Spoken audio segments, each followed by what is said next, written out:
আলাইকুম। রাশেদ ল একাডেমির পক্ষ থেকে সকলকে স্বাগতম। আজকে আমরা আলোচনা করব ম্যাজিস্ট্রেট আদালতের এবং দায়রা আদালতের বিচার পদ্ধতি। তো রাশেদ ল একাডেমি এটা বার কাউন্সিলের জন্য অনলাইন প্রস্তুতি ভিত্তিক একটা প্রোগ্রাম। সেটা হচ্ছে যে আমরা প্রতিদিন রাত 9টা থেকে রাত 10টা পর্যন্ত অনলাইনে আলোচনা করি। এখন আপনি কেন শুধুমাত্র রাত 9টা থেকে 10টা অনলাইনে ক্লাস করবেন? আপনি প্রতিদিনই কোনো না কোনো কাজের সাথে ব্যস্ত থাকেন, যার কারণে রাত্রে ফ্রি সময়টা থাকে রাত 9টা থেকে 10টা পর্যন্ত। এবং যদি ইচ্ছা করেন শুক্র এবং শনিবার অন্য কোনো কোথাও কোচিং ক্লাস করবেন, সেই ক্ষেত্রে আমাদের কোনো আপত্তি নেই। ক্লাস করে আপনার জন্য আরও সহজ হবে। তাই কোচিং ক্লাস করলেন শুক্র শনিবার এবং পাশাপাশি আমাদের সাথে থাকতে পারলেন রাত 9টা থেকে রাত 10টা। আচ্ছা, আমাদের সম্মানী মাত্র মাসে 1000 টাকা। এবার আমরা আদালতের বিচার প্রক্রিয়ায় চলে যাই। আদালতের বিচার প্রক্রিয়া বলতে ম্যাজিস্ট্রেট আদালতের বিচার এবং দায়রা আদালতের বিচারের কথা বলা হয়েছে। এখন দায়রা আদালতের বিচার এবং ম্যাজিস্ট্রেট আদালতের বিচার কত থেকে কত দ্বারা?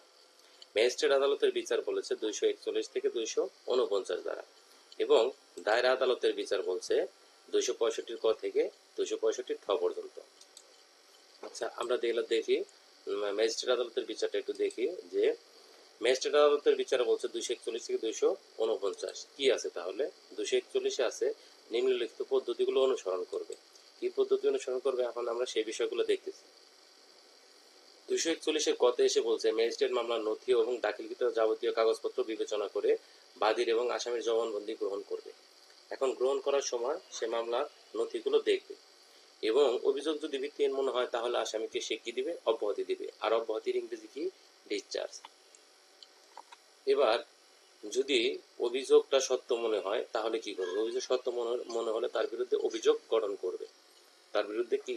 অভিযোগ গঠন করবে। আর যদি সে স্বীকার করে নেয় তাহলে 243 অনুসরণ করবে।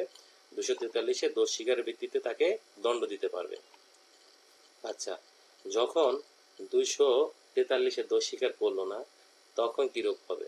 যখন তার বিরুদ্ধে চার্জশিট গঠন হলো তখন সে এটা প্রথমেই তার বিচার প্রক্রিয়াটা শুরু হবে চার্জ গঠন থেকে। তাহলে আমরা বুঝলাম যে চার্জ গঠন থেকে একজনের বিচার প্রক্রিয়া শুরু হয়। যখন এরূপ বিচার প্রক্রিয়া শুরু হবে তখন প্রথমেই বক্তব্য শুনবে। কার বক্তব্য শুনবে? প্রথমেই বক্তব্য শুনবে কার? বাদী পক্ষের বক্তব্য শুনবে এবং আসামি পক্ষের বক্তব্য শুনবে। তারপরে তার যদি কোনো যুক্তিতর্ক থাকে, সাক্ষীর প্রতি সমন দেওয়ার প্রয়োজন হয়, সমন দিয়ে সাক্ষী ডাকবে, তার পক্ষে সাক্ষ্য গ্রহণ করবে। এভাবে সাক্ষ্য গ্রহণ শেষ, যুক্তিতর্ক শেষ, তারপরে সে একটা সিদ্ধান্ত দিবে। সেই সিদ্ধান্তটা কি? সেই সিদ্ধান্ত 245 একই। এখন আমরা দেখি এই ধারাটা একটু পড়ি।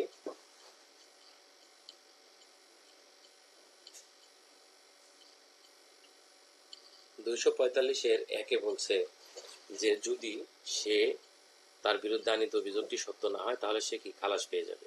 যুক্তিতর্ক শেষে তার বিরুদ্ধে কোনো সত্যতা পেল না তখন তাকে খালাস দিবে।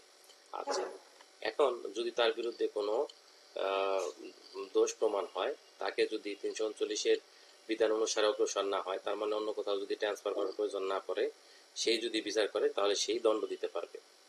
আচ্ছা, এখন যদি 246 ধারাটা 246 ধারাটা হচ্ছে বাতিল হয়েছে, 247 আছে ফরিয়াদির অনুপস্থিতি।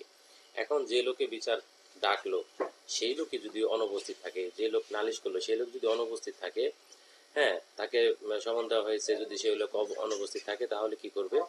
আসামি হাজির হওয়ার জন্য নির্ধারিত দিনে তাকে অথবা পরবর্তী যে তারিখে শুনানি সেই তারিখ পর্যন্ত মুলতবি থাকে। এখন যদি সে হাজির না হয়, তাহলে কি হবে? আসামির উপায় কি? তাহলে যে বিচার ডাকলো সে যদি হাজির না হয় তাহলে সে আসামি খালাস পাবে। আচ্ছা, এর পরবর্তীতে বলছে 248 ধারায় নালিশ প্রত্যাহার। যদি সিআর মামলায় সাধারণত সিআর মামলায় যে নালিশকারী সেই নালিশ যদি প্রত্যাহার করে নেয় তাহলে আসামি খালাস পাবে। আচ্ছা, এরপর আছে 200 জিনিসটা ভুল আছে, 200 হবে 249 ধারা, 289 লেখা আছে। তো 249 ধারায় বলছে ফরিয়াদি না থাকলে, তাহলে কি হবে? ফরিয়াদি না থাকলে বিচারটা বন্ধ থাকলে আসামি সেক্ষেত্রে মুক্তি পাবে। এই মুক্তির নাম হচ্ছে রিলিজ। আচ্ছা, আবার আমরা একটু মিলিয়ে নিই।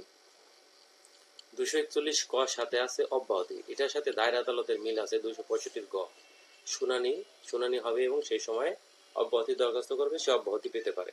আচ্ছা, 242-এর সাথে 265 সম্পর্ক। যদি